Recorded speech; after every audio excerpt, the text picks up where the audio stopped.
as tough as it is to win a series down 3-1 and then come back, that's what the New York Knicks are looking at right now. So if I'm Indiana, I'm trying to close this thing out tonight. They do not want to go back to New York. They do not want to do that. But the good thing I hear about coming out of the camp is C.J. Stroud is going to have more control of the offense. Why he didn't have more control last season, who knows? Obviously, this guy knows what he's doing. So we're going to get into this press conference, and then we're going to get into this article in a minute here. Because C.J. Stroud, man, he's very high on Nick Caley.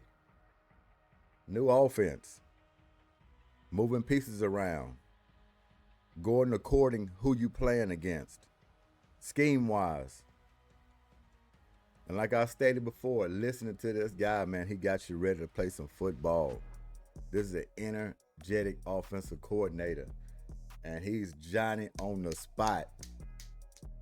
We won't listen to it all, but man, he's like right on it. He just fills you with energy.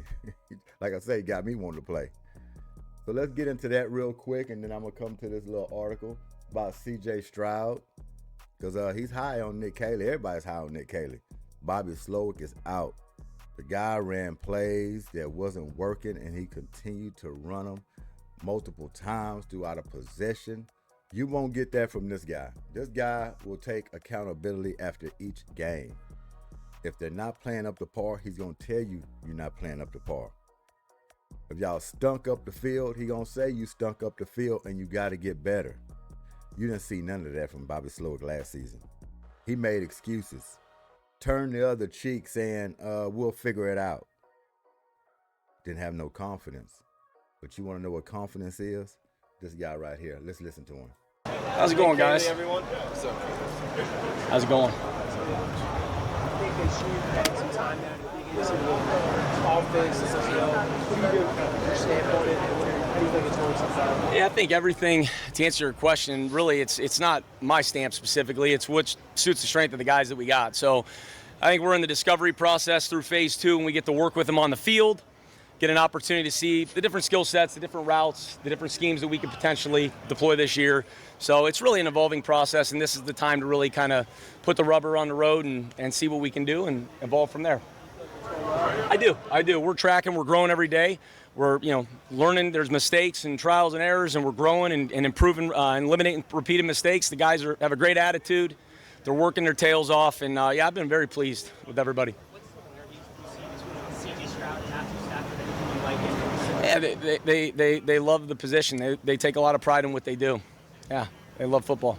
What does the Nick Caley offense look like? Well, it depends on the players we got, and that's not a cop-out. That's the reality of it. So it can evolve, be willing to change and do whatever we need to do that's necessary based on who we have and who we're playing. Whether that's, again, you want to get big in terms of multiple personnel or not, gap schemes or zone schemes, committing to more play action or not, that's going to really be dependent on, what your personnel dictates and who you have available. So again, that's the great part about this year is we get to do a lot of different things and really put a lot of guys in different positions. Are y'all ready? Huh? Are y'all ready? Is he pumping you up? Positions to run certain routes, some of these guys have never done anything, or certain routes that we have, and they might be just exclusively outside receivers that we're working inside and vice versa. So it's a good opportunity just to see what these guys can do. CJ said that he's going to have a little bit more on his plate at the quarterback position than maybe he'd had his first 2 years. What kind of goes into that, and what sort of things maybe be on his plate that previously he hadn't been asked? Yeah, I think it's like anything else. The more you can do, the better off you're going to end up being, and he wants to have the ability to be able to have control. And when you're at that position, there's a lot of great value in being able to fix problems that come up or unscouted looks that come up. And it doesn't happen overnight, that's for sure. And it's repetition, it's comfort. And I think that was the problem last season. As you saw, C.J. Stroud frustrated in a lot of ball games last season due to Bobby Slowick offense just not handing over the keys to C.J. Stroud. High pick. Why wouldn't you allow him to control your offense? Let him make the plays at the line of scrimmage. If he has to change out of a call, go into another play, allow him to do that. CJ was frustrated a lot last season, and it was because he wasn't allowed to make his own calls, his own plays. When you want to run it, he probably wanted to pass. He saw something different. Pass into audibling into a run. He just didn't have no control. It was all Bobby Slowick. And as you see, that wasn't working. So, number one is the scheme of the offense that they had last season. Bobby Slowick's offense. Scrap that, no good. Number two, you didn't get your best player on the team. Quarterback C.J. Stroud, any lead way to control that offense. You put handcuffs on it. No good. Houston Texans got a hell of a defense. You have to complement that with some offense. That's what Nick Caley's here to do. I'm proud. I'm happy for it. He got me excited, but it's totally different now. But C.J. Stroud is bought in already, and you can see why. Because he didn't have no type of freedom like this last season. With the offense, he's working hard. He's done a good job, and we'll just keep growing that. Nick, how long do you think you being a first-round play caller, how much do you use that to your advantage at the start of your season before they finally get the play caller? You don't look like a first-time play caller. Because everybody around you guys been a good coordinator to get a football in all quarters. Like, how long do you think you have before you find there's enough out there so they can start? Yeah, go ahead. I'm sorry. No, go ahead. No, I think that, again, it's like anything else.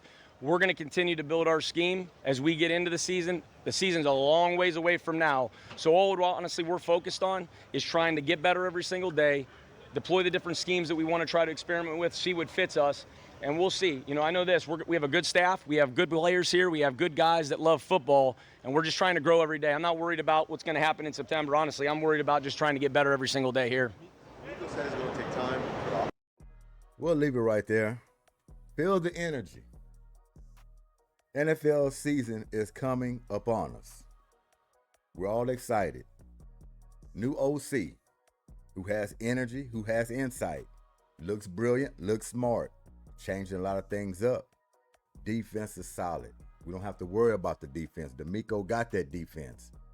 We just needed some offense that could put points on the board, move the chains, don't turn over the football at a high rate. Mixing that balance in with pass and run.